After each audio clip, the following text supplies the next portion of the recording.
Have you ever been in a meeting where everyone agrees, even if it feels wrong? That's groupthink. It's when the desire for harmony in a group overrides realistic appraisal of alternatives. It's not about being mean or intentionally bad. It's a subtle pressure that affects how we think and make decisions. We all want to fit in, feel accepted. And that desire can make us overlook important details or even ignore our own gut feelings. Imagine a company deciding on a new product. A few people have doubts, but nobody wants to be the one to voice disagreement.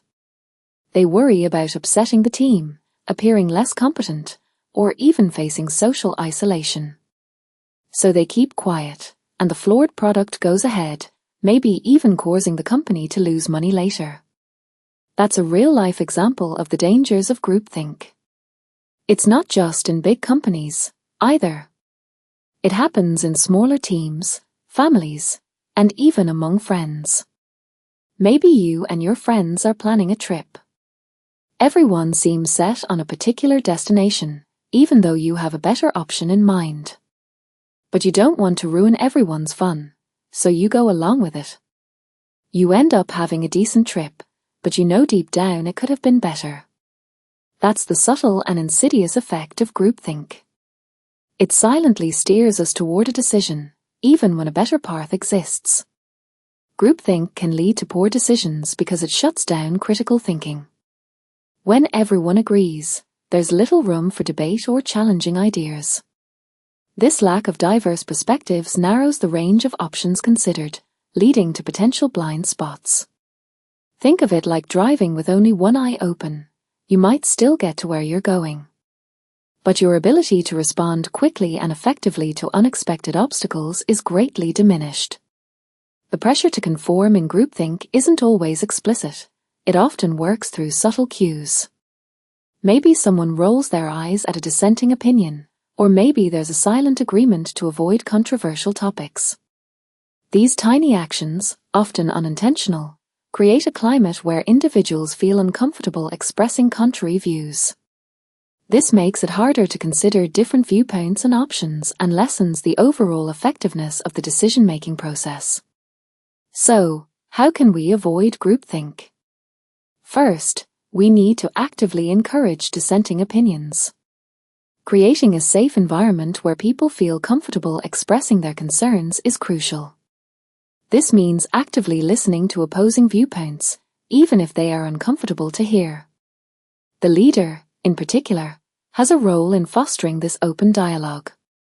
The leader needs to be very careful and make it clear that all opinions are valued, no matter how different they may be.